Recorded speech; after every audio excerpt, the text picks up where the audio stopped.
The stories contained in this podcast are the recollections of the guests we've invited onto the show. We are merely an outlet for people to share their truths, and we accept no legal responsibility for the stories contained herein.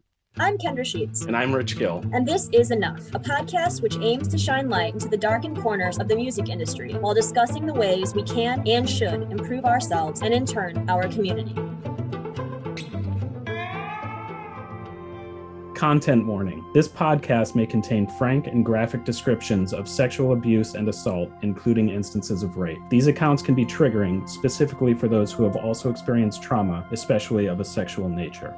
If at any point during this podcast you feel yourself getting triggered, we suggest taking a break and taking care of yourself before continuing. But we do ask that you continue. These conversations are mentally taxing, but they are so important to have.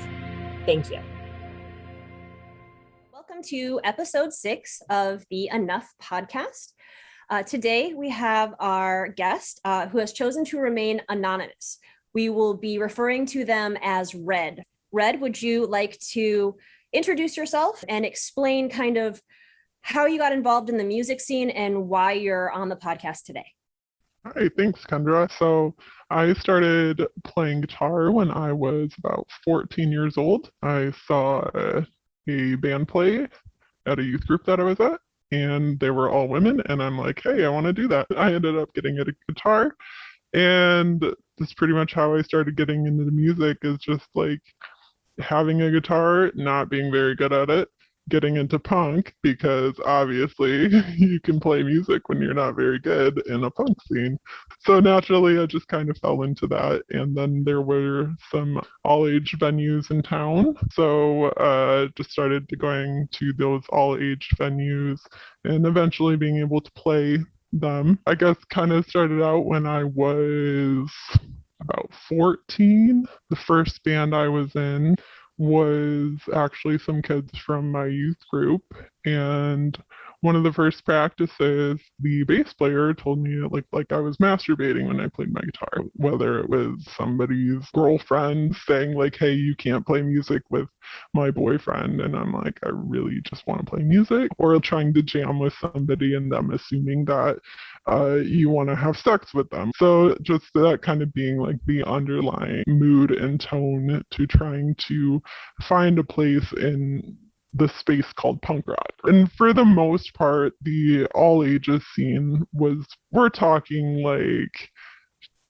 anywhere from 2005 to 2011 here. You know, this is 2012. This is the time span that we're talking about. We all know like things were pretty bad back then. Super misogynistic and just creepy time in just punk rock and music in general. It took this interesting turn right around that time in like the early 2000s where it became so much more accessible than it was already becoming in the 90s when you had the addition of like Rancid or Green Day. And then you got, you know, like your Simple Plan, your Blink-182, your Sum 41. And that brought in a whole nother kind of crop of people to the pop punk genre or punk in general. I feel like men and their emotions were being more recognized at the time too. And while that was healthy, not having the proper tools to know how to deal with the emotions that they just discovered existed and were okay to have, were definitely hurtful to other types of people. They are in touch with their emotions, but like, fuck you, Betty, you stupid bitch. And that was mostly like a lot more like emo music and stuff. So naturally, I kind of shifted more towards punk because there were more women. There were more people that looked like me. And so naturally, that's the way I went, because that's the space that was a little bit more accepting. I would play the DIY spots, the all ages spaces, but there came a time where this shift happened where I found myself more in the bar scene. I was over 18 at this time, but still under 21, you know, still like an adult minor. I was in like my high school band, and I got a message on MySpace from this guy that wanted me to try out some vocals. So he said he liked my voice and that he wanted me to try out for this project he was working on. So I ended up trying out. He liked my voice. I ended up playing a show. It went really well, and he asked me to be in the band. And while kind of just like being in that space and being around these people that seem like they have like more professional way of handling things, of being in a band, of booking shows. And when I would play shows with this band, I was only allowed into the bar to play the show, and then I had immediately had to leave. I would have these men catcalling me, trying to get me drinks. It was weird because it was almost like I was put on this platform, but then also like had very little power or control over my environment or what was happening around me too.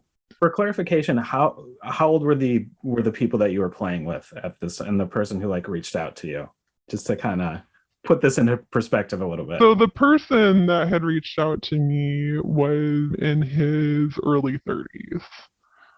And you were 19. And I was 19. That's a lot of emotional and mental growth. There wasn't a lot of representation in that area at that time. And so there was just this mentality of being the other all the time, not only being worlds apart in age, but also being this other and trying to fit into the space that just was not appropriate at all for me, and like, or women, or anybody other than a straight white man. And you're doing this because, like you had said before, you have this love. You just wanted to play. You wanted to be a part of something. You wanted to do something. And as soon as you're done doing your thing, you have to be removed from the space. Like, you don't get to hobnob around with people. You don't get to, make the social connections that some of these other people have had over the course of years of doing this. You literally go on stage, the curtain, draws. In theory, you play, you do what you do, the curtain closes, and then you're removed from the locale. Like, right. I mean, oftentimes I would just be hawk-eyed through my whole set by like a bouncer or something, and then just like escorted out. And at the time too, I just wanted to so badly be able to play music and be a part of it. I didn't have like a lot of role models to go off of. Brody Dahl or like Danita Sparks, the 90s feminist bands, the movement with that, those were the bands I was still hanging on to, and those were the bands that I wanted to be like, and thinking in my head, oh, if they did it, I could do it too, not realizing the magnitude of what I was going through or what I was exposed to. And all of those front, well, not just front people or front women, I guess you'd say, female presenting band members are like these hard ass tough women that are like super cool. As a female reading about these things, you're like, fuck yeah, go on stage and fucking handle it. And like, guys call them and they punch them in the face. Like, I was learning about these things when I was younger too, thinking like, this is who I want to be. Like, I want to be this person.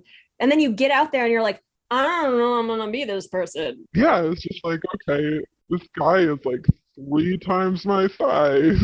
And it's just like, 18, 19, you don't even know who you are yet. No, not at all. At least for me, like having these men around me that were older than me, that were like influencing me constantly.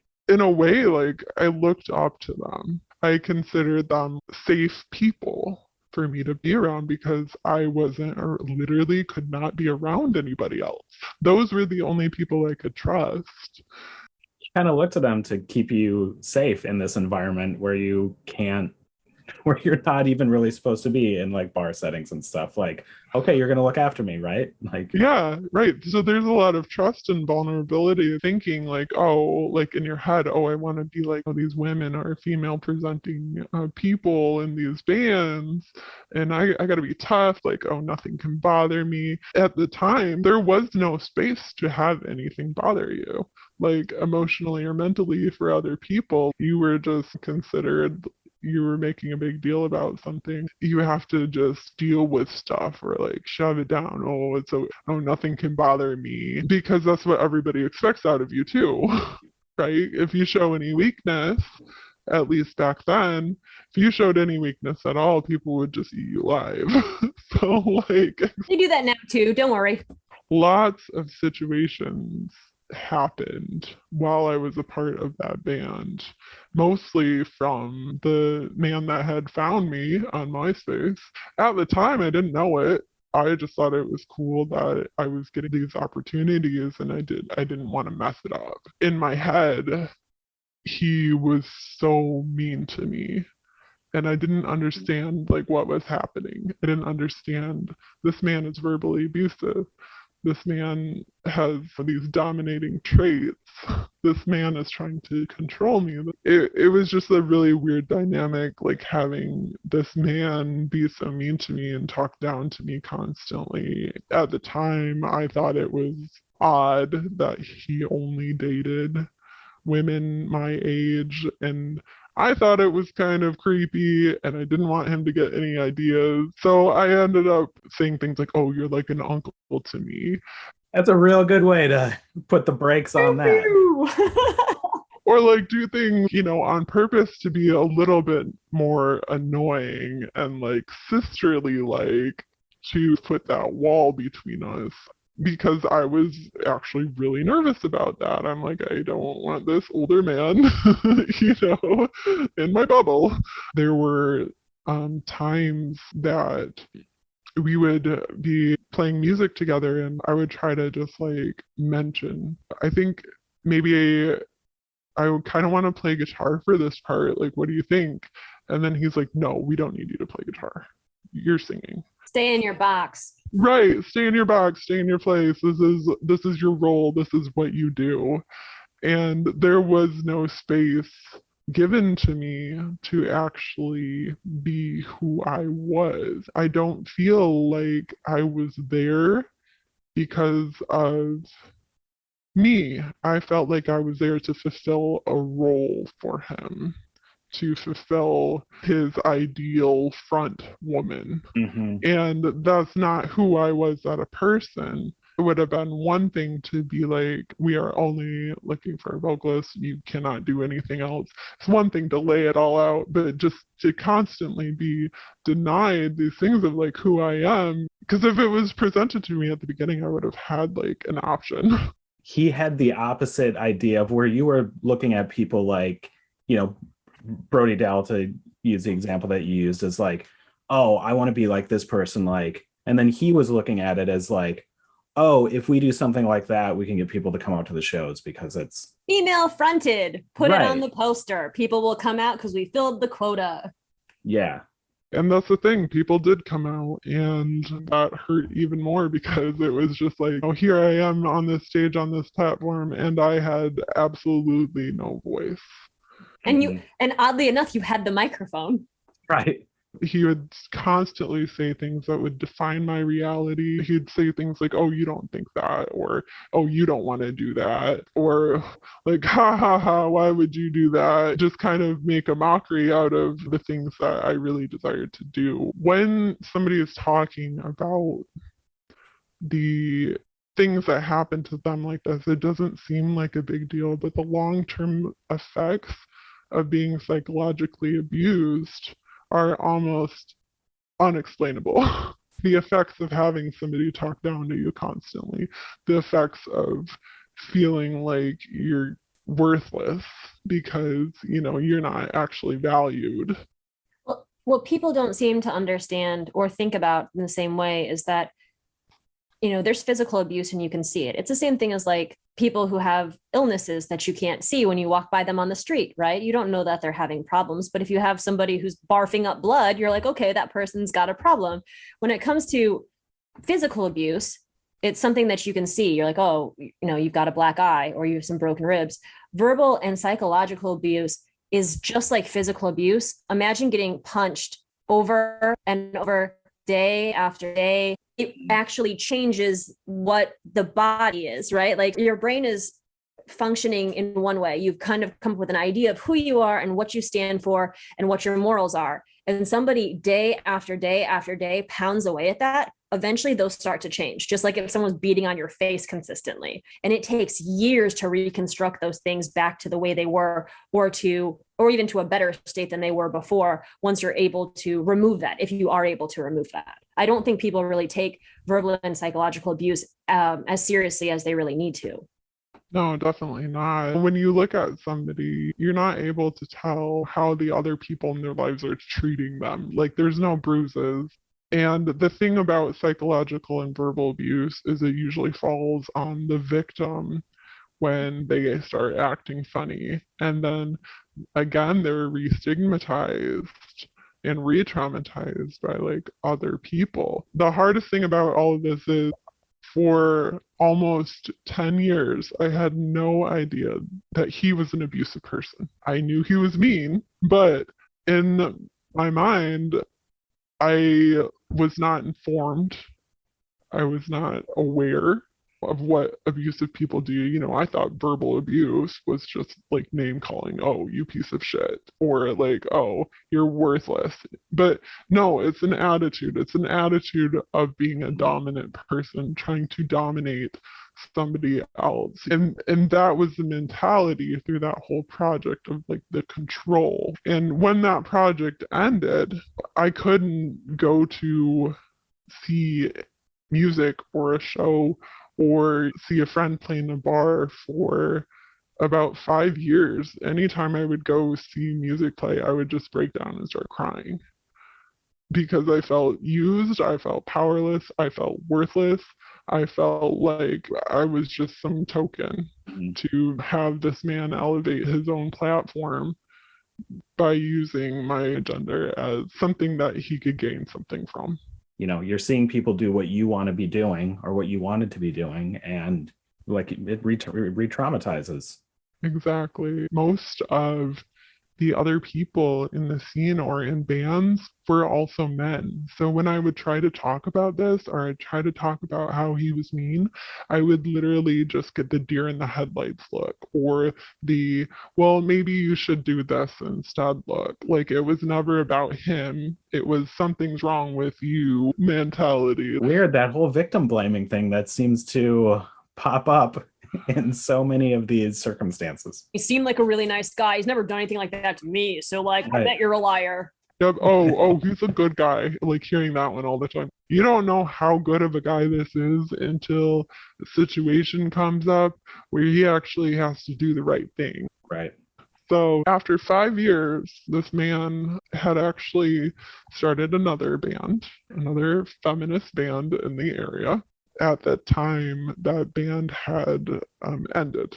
Their new vocalist had ended that project. I was living out of state, and after about 5 years, I moved back and hadn't heard one single peep from this man.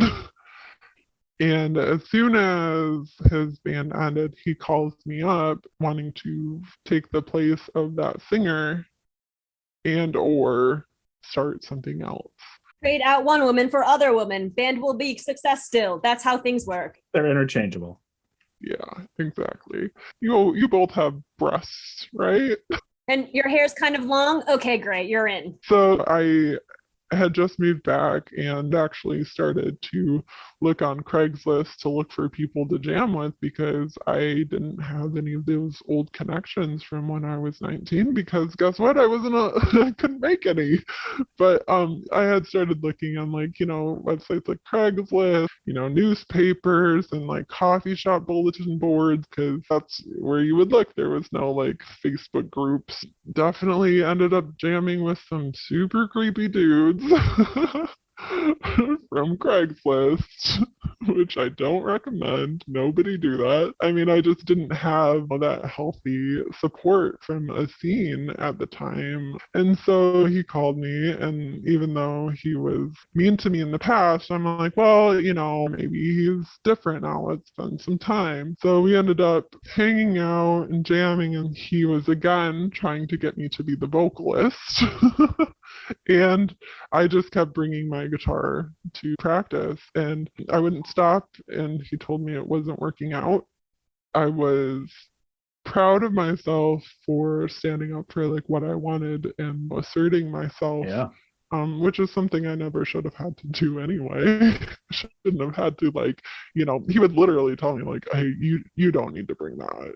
But I kept doing it. But that's the thing too, is I actually was going through a divorce at the time too and ended up kind of dating this person for a little bit, explaining to him how hurtful he was to me in the past. We had some like heart to heart conversation. I explained to him how badly he treated me, how it felt. I opened up to him, told him all these things, told him, yeah, I used to fucking hate you. I flat out said that to his face. It's not like this stuff was not communicated to him. And at the time, still not knowing that the way that he was acting was abusive. Me just thinking, oh, maybe there was something wrong with me. Maybe I was just an annoying 19-year-old. Maybe I shouldn't have called him uncle so many times. Maybe I had done something to bring on this meanness from him, For people who haven't listened to this podcast before or aren't familiar with trauma responses and things like that, you dating this person afterwards is a total like understandable thing. Like that happens a lot. It's a totally valid trauma response thing that people do, where outsiders would look at that and be like, well, this guy was a dick to you, like why would you date him, not understanding how this stuff works. So I just want to point that out to people who maybe don't understand how that works. Right, for sure. I'm really glad you pointed that out too, because logically it makes the victim seem like a liar. But in the world of trauma and how our brains work, this actually is what you do. It's a fawning mechanism because you want this person to be nice to you, right? And when I was younger, I would give him rides because he didn't have a car. I would be super nice. And I know now it was a fawning mechanism to try to keep me safe.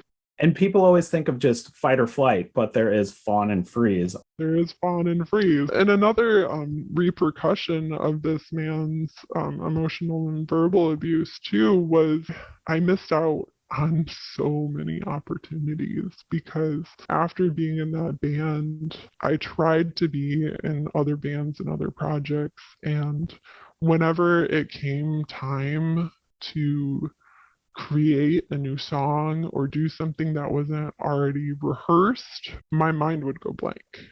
I would completely blank out.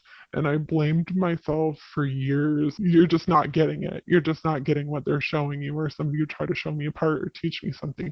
You're just not getting what they're showing you. Even like trying to take guitar lessons, I thought I just sucked at guitar. I thought I was just really bad, and I wasn't. Like I was good.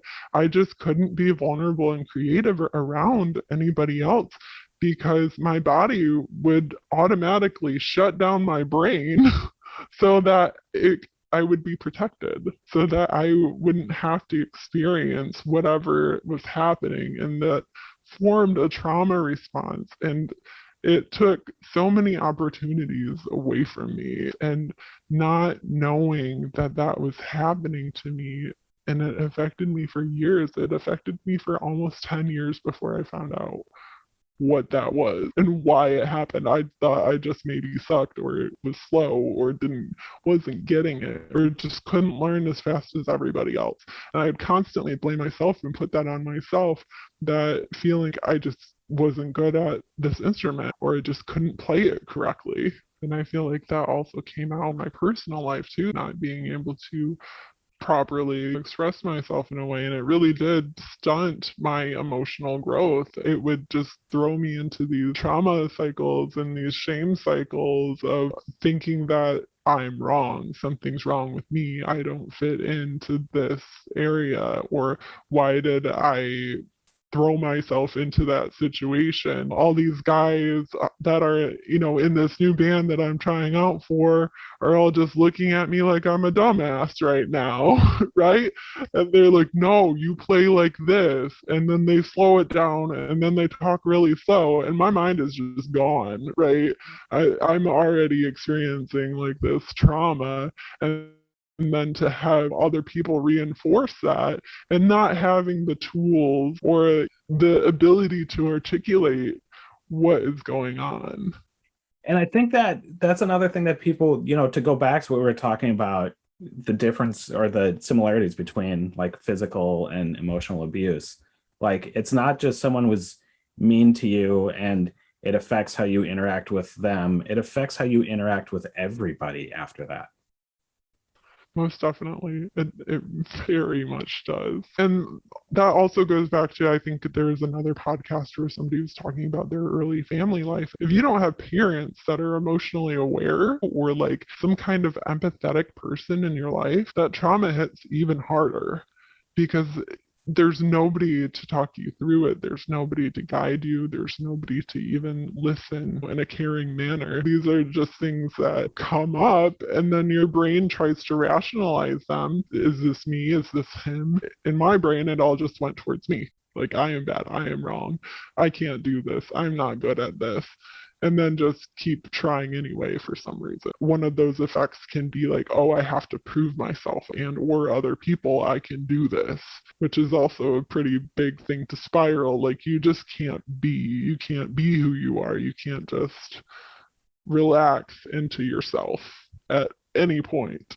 And you're already dealing with so much of that being a female in the music industry, where, like we were talking about, it's like one for every 12 guys, there's one female facing person, and they're expecting very specific things of you, and to hit those expectations, you have to overperform more than a male would. It's the same with jobs. I mean, it's the same with so many things. Like, you have to overdo it to make sure you get the position that normally a guy would just get for 3 notes or 3 chords, whatever. You can tell I play guitar. They can do 3 or 4, and you're hitting in every fucking solo in the world, and they're like, we'll consider you. We'll call you maybe. Right, exactly. Eventually, I did get away from this person. There were times that I would still run into him. I found healthier people to be around. But there's times I run into him. There was a time that I actually ended up booking and promoting a show, and my band had played at the show. He had just kind of like walked into the bar. Did he know it was your show? Yeah. Okay. It was International Women's Day. So glad to have you here, sir. Super stoked. I had worked for months to put the show on. He comes in and I was just like, yeah, my friend over here, she's so good at guitar. Isn't she so good? And then him immediately saying, oh, I've seen children play better than her. No woman is better than at guitar than me. Right. Only children. And in my mind, I'm like, we had already talked about this. I have literally spilled my guts to you to tell you how you were hurtful, and this is part of it. And that's the other thing too, like, he used to just completely talk about sexual things, like unsolicited, about different women, and saying that they had daddy issues. For like women he dated, he's like, oh, I like the ones with daddy issues. Just this constant putting women down. When this person and I were kind of dating, or whatever you want to call it, he would talk about how he loved to be in control, and that's why he was like a dom and loved BDSM and all this stuff. Which also, like, let's be clear, if you are legit into that, that the number one thing is respect and boundaries and stuff, and not just being a dick for the sake of being a dick. There are times and places and spaces where that's appropriate, but if that is like a kink of yours, there are specific relationships that is okay in, and it's not okay everywhere, every time, to every woman. So let's go back a couple minutes ago. Any person who says, oh, I like girls with daddy issues, let's translate that to, I'm an older guy who likes grooming younger women. That's what that means. You don't like girls with daddy issues. You like to abuse women. Just wanted to throw that out there because I'm getting real sassy about it on this side. Just all of the times and all of the situations, whether it was directed at me or directed at other women in front of me, were completely abusive. People think, oh, well, they didn't say that to you. But if you say something like that in front of somebody who is just like or very similar to that other person, how is that going to make somebody else feel? Just constantly reinforcing that bad behavior.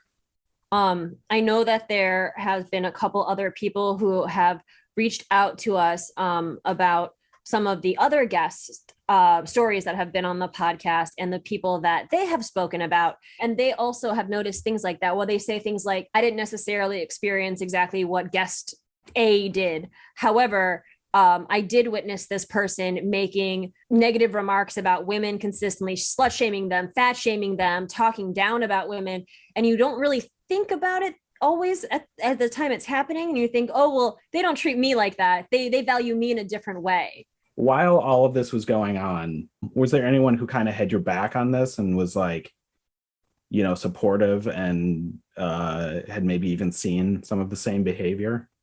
I wouldn't say that there was anybody supportive or pretty much absolutely not. But the complicated thing is that my other bandmates were really nice to me. A lot of the abuse would happen like when they weren't around.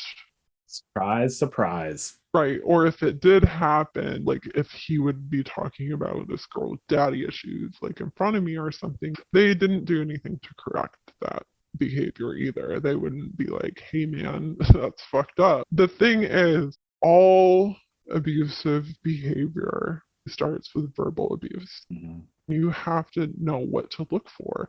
It's things that define your reality. It's dominating behavior. The fact that I did have some really nice bandmates did kind of soften the hits a little bit because they were really nice, really supportive. It was good, but I also did not know I was being abused at the time. There's no handbook for this situation. There's no handbook for the person going through it. Every situation is so different. It really needs to be survivor centric. And when it comes to situations like this, it is very much on other men to stand up, to speak out. You know, so many people are concerned with being an ally nowadays.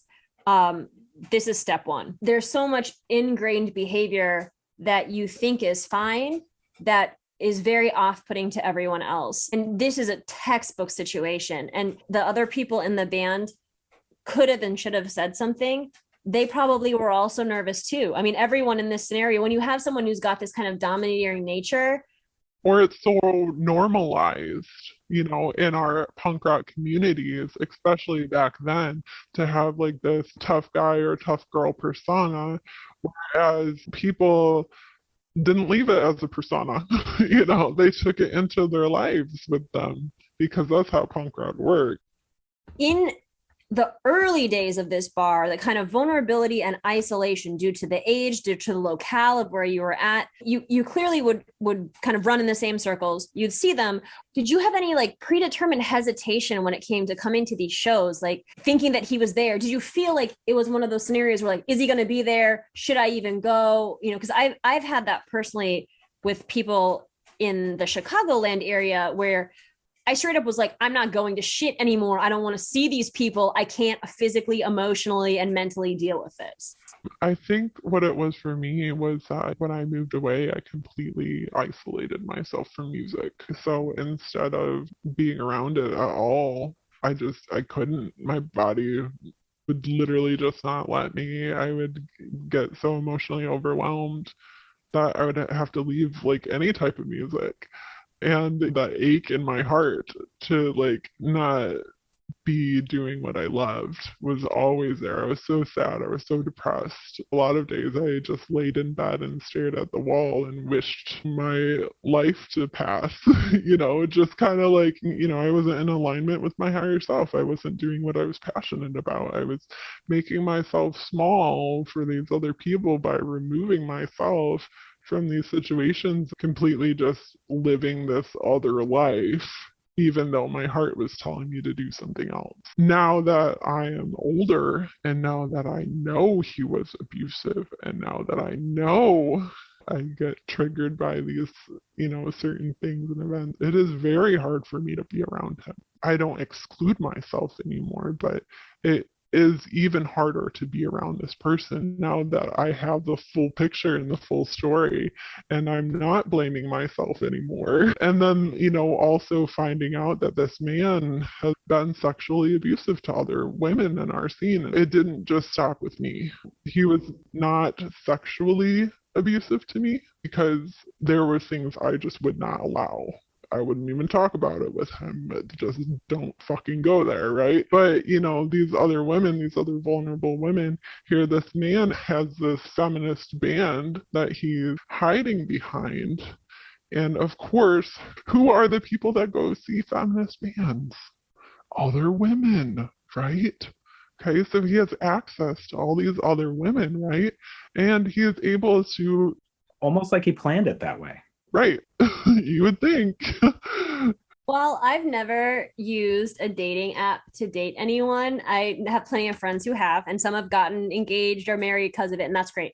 I remember when they first were becoming popular and people were like, I met this really great guy. He's a feminist. And I was like, I bet he's a creep. And then like a year later, everyone realized that if a dude puts the fact that he's a feminist in his profile, like he is 100% a creep. Oh my gosh. I feel like it's the same scenario, but transferred over to band form. Like band form, real life, not just typed on the internet. Hey, let me hide behind this woman so I can use my platform against other women to abuse them.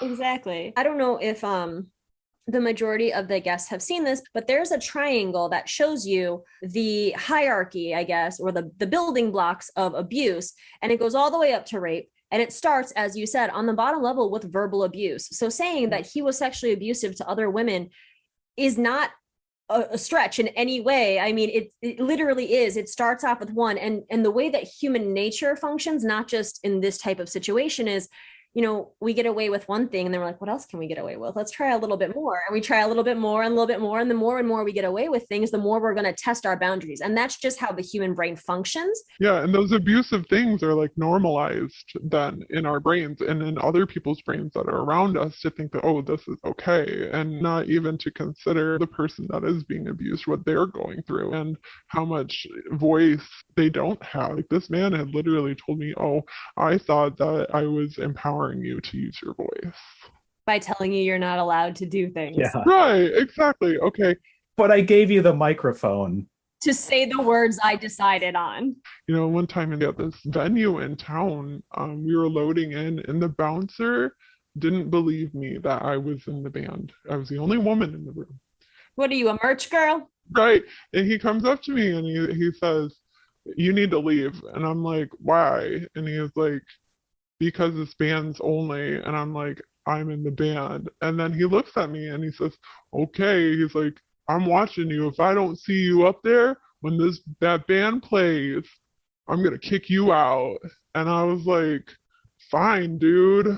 And then so I go and I tell my MySpace man, hey, this bouncer is being a complete dick. And he's like, stop making a big deal about it. Feminism. Right, exactly. So I have one of the biggest shows that I've ever played in my life at this really popular venue in town for this really popular international touring band. And I get told by my bandmate to shut up. And nobody believes that I'm in the band. And there's other situations with that venue in town where other women friends play there. And also that venue not believing that they're in their band, not letting them backstage when they're supposed to be playing, and literally having to have their bandmates come get them and tell the bouncer, hey, she's in the band with us. They're literally showing their staff the picture of their band with them in it, not believing them and having to get their man. Mm-hmm.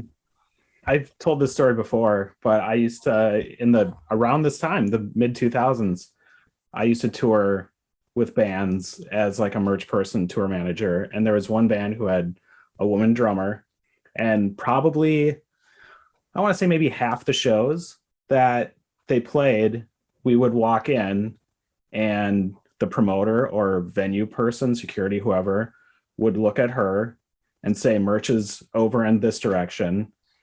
And then I'd have to be like, actually, she's the drummer. I'm the merch person. So, and because she would say, I'm the drummer. And then there would always be, like you said, there would be that, what? Are you sure? Yeah, she's in the fucking band. Taking that on top of that and having your bandmate telling you to shut up. Right. Yeah. So you don't even get like the decent backing of somebody being like, no, she's with me. I promise. You're kind of like, yeah, it's not a big deal. Don't worry about it. Like, what are you whining about? I got you this big show. I got you this big show. I did you a big favor. Circling back to like the mental health part of it, I didn't know I was being abused. I didn't know these things were happening to me because he would say something like, oh, that person's a little bitch or something, but he wouldn't just look at me and say, you're a fucking idiot. Or, you know, the tone was never like super hostile. He would never scream at me. So I didn't know that these things he was saying to me were so psychologically abusive. 2019, I started therapy with the intention of trying to get to know myself. My band had just gotten back from a pretty big tour. Your current band? My current band, yes. Nothing to do with this new All one. right. And you play guitar in this one, right?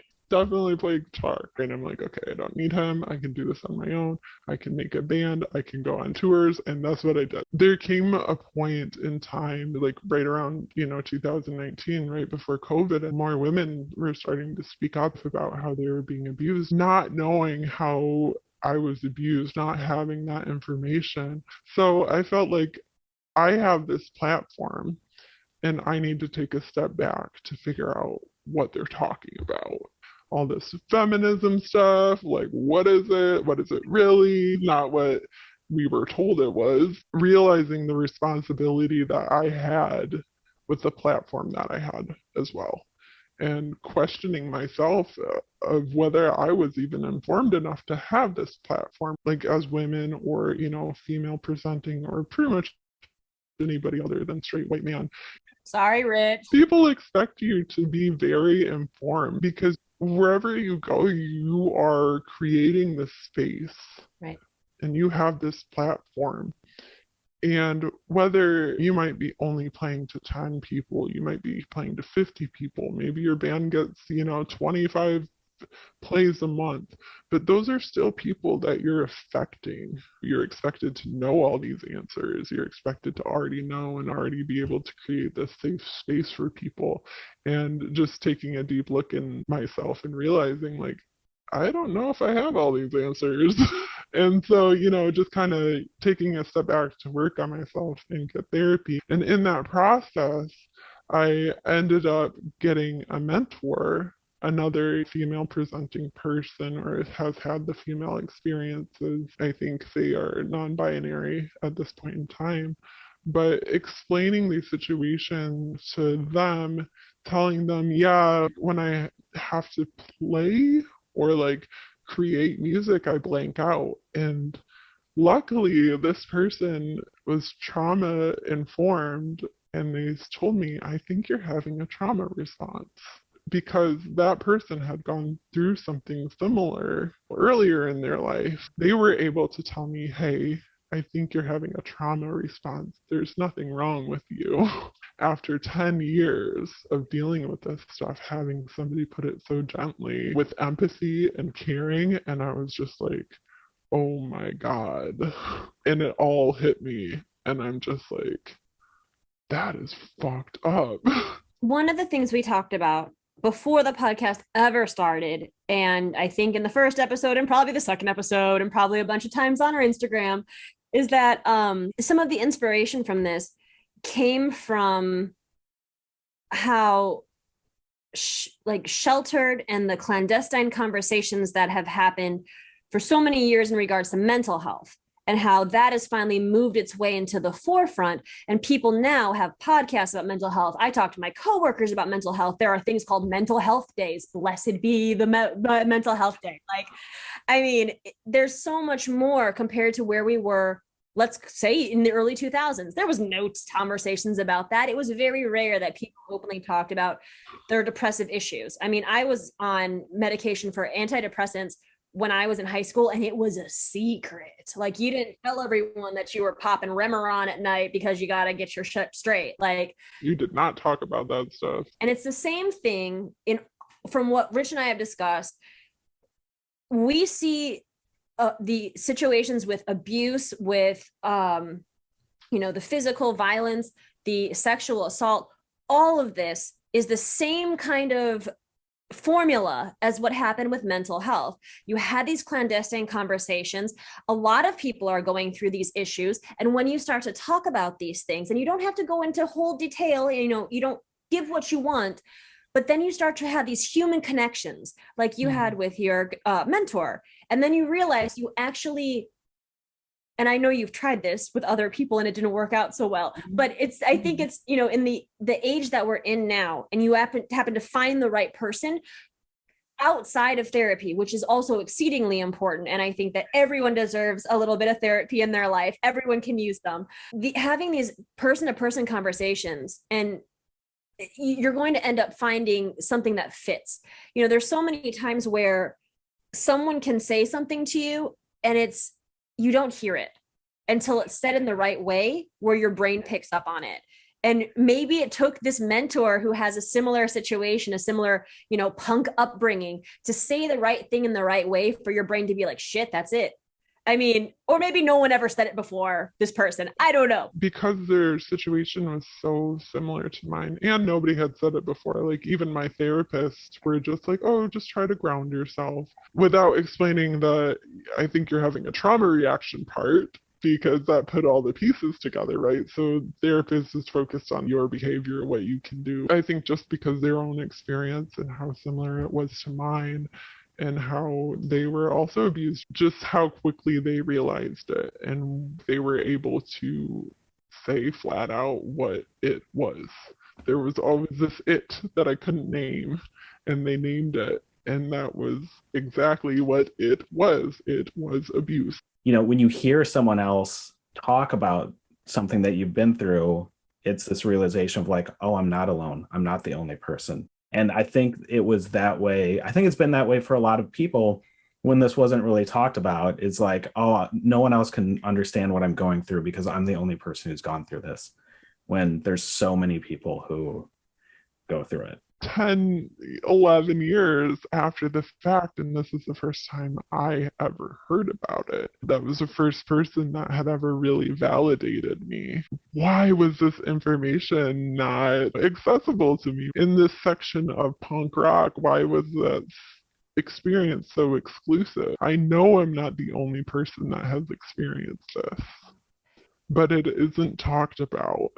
It's not. And it's this weird dichotomy in punk and all subgenres of, where there's this expectation, because we're so free thinking and open-minded and out there, and we're steps above everyone else, and we should be, we're more radicalized, so we see things before they happen, and we know how things are supposed to be. And we saw the embracing of like neutral or they them pronouns and non-binary culture. We were light years ahead of them in regards to the punk scene compared to regular society.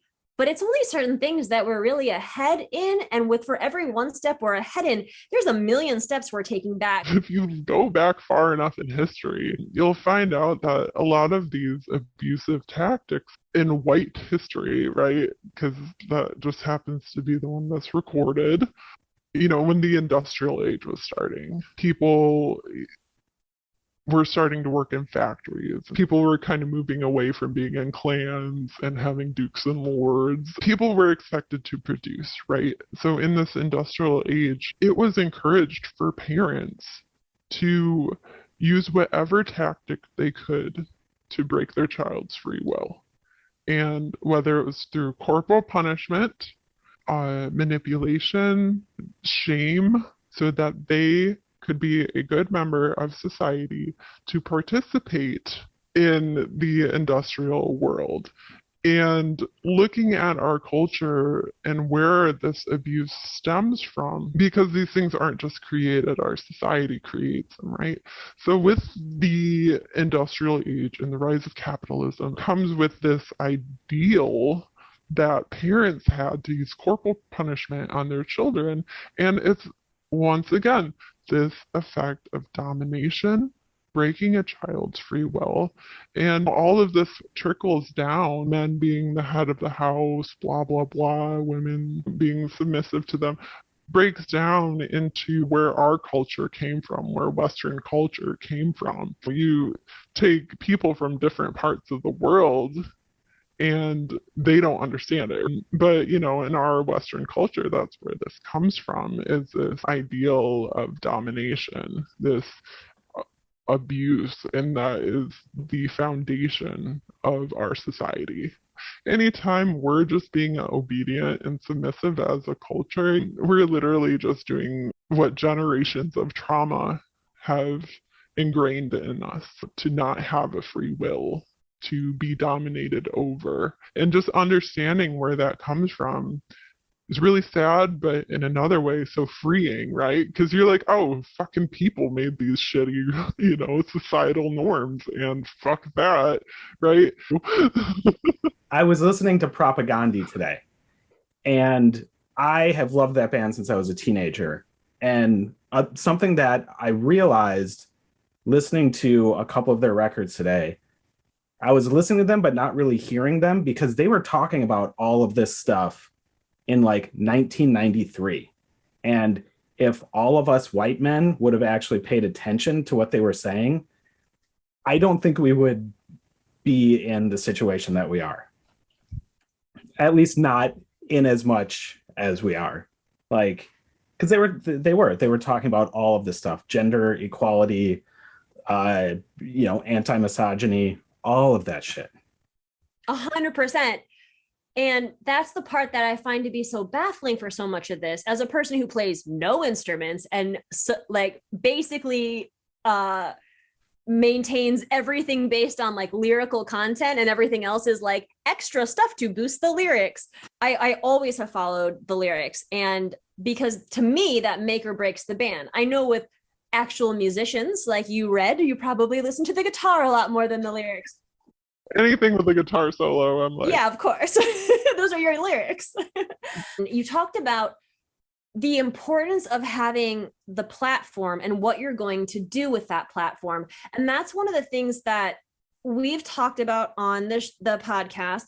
And I feel like there's so much picking and choosing, where it's okay for this person to say this on this platform, I don't listen to their lyrics, versus I love these lyrics of this band. Like, I feel like there's this weird, I guess, caustic, like yin and yang to it all, where like you can't pick and choose. If you're all in, you got to be all in. I'm a very black and white person when it comes. I don't do like gray area and stuff. So like, if you're a lyric person, you got to be all in. So if the lyrics are like that pop punk piney bullshit where you're like, I don't know why she doesn't love me, so I'm gonna go key her car type of bullshit, I'm out.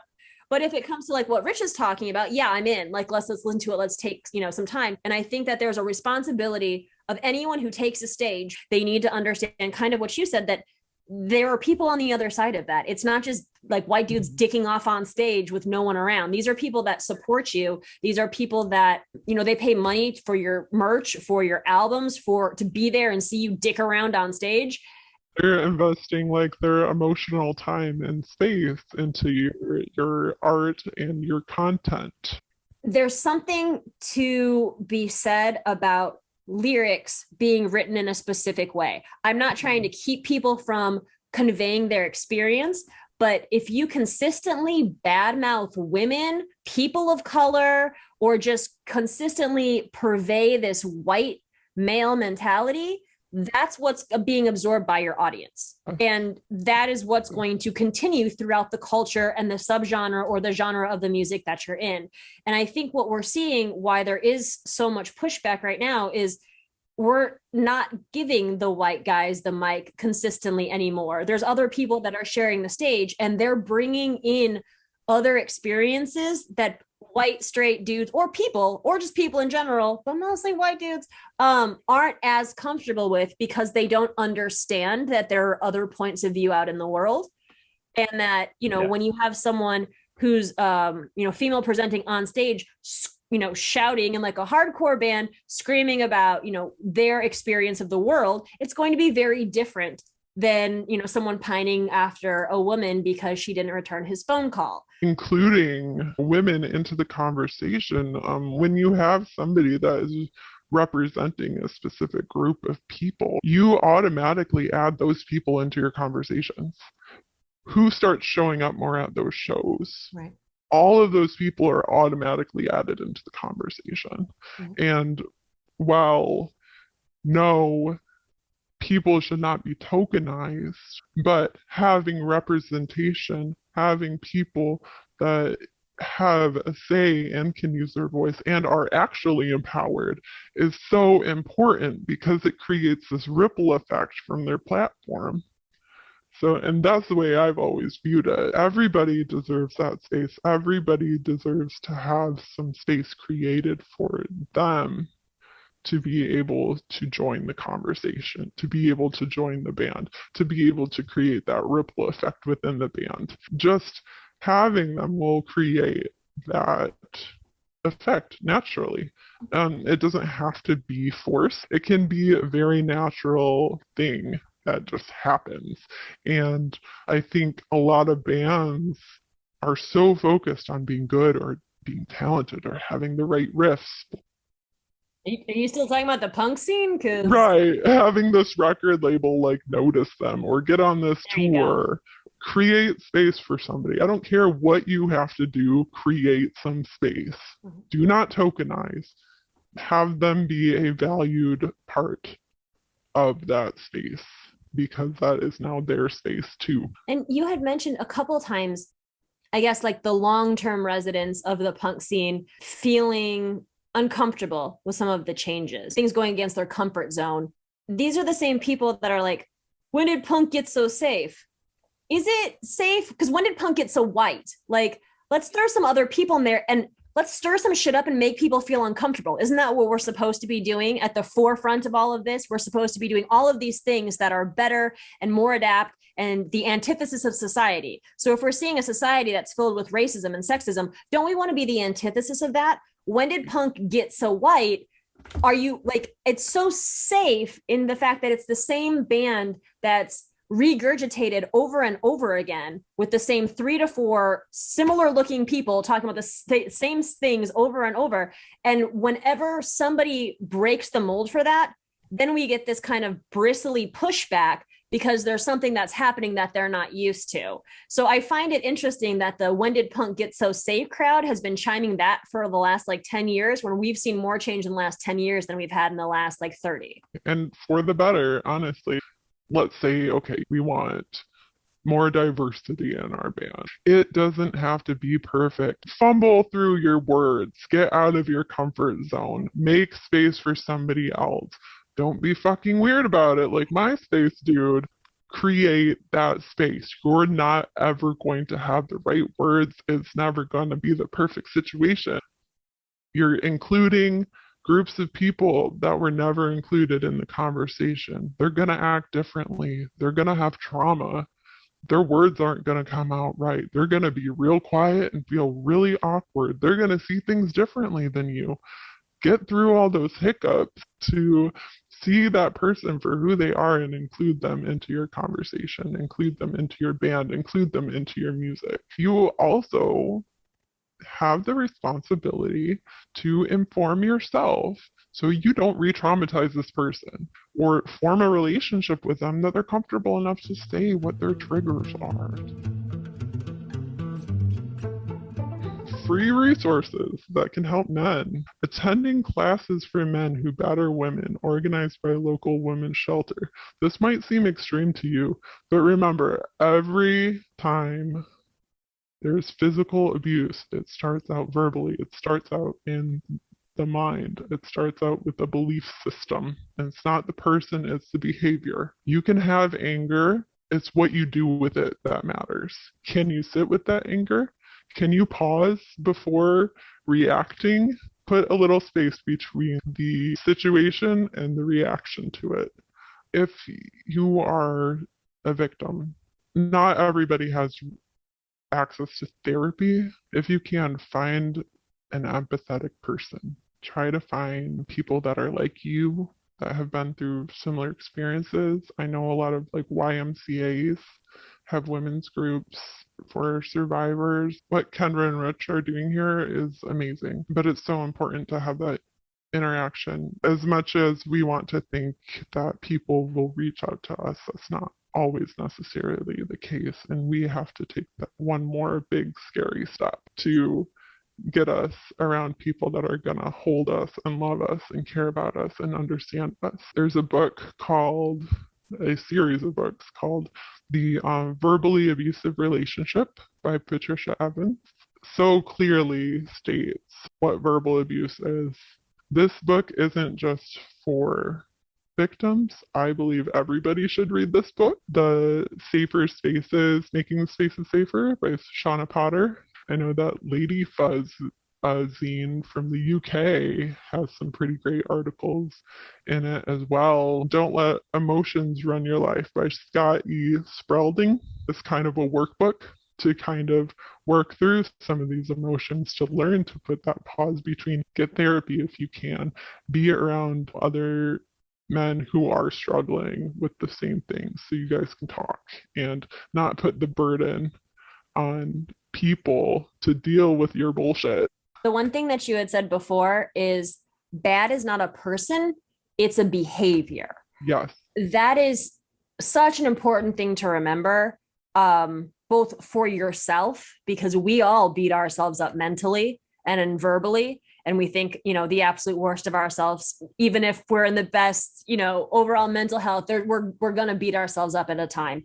We are not bad. Bad is a behavior. And when it comes to other people, I think that's such a eye-opening way to think about what's going on. It's not the person that's bad. They're engaging in actions that are not good. And they have the ability to change those. We all have the ability to change. You always have the option to change who you were yesterday, who you were 2 years ago, and who you're going to be tomorrow. We have had a wonderful time. Thank you so much for taking this opportunity to speak with us and giving us your time to share all of this. We really appreciate it. So happy to be here in this emotional space with you guys as well, and knowing that you're doing this wonderful thing of creating space for people to grow and learn and vocalize and just, you're forming this community, and it's a beautiful thing. Enough is a podcast centering on abuse, harassment, and assault in the music scene. To help get the word out, please like or subscribe and share with your friends. If you have been on the receiving end of harm from someone, be it artist, venue owner, audience member, or someone else, and would like to share your story on a future episode, please reach out to us at thisisenoughpodcast@gmail.com. All correspondences are kept confidential.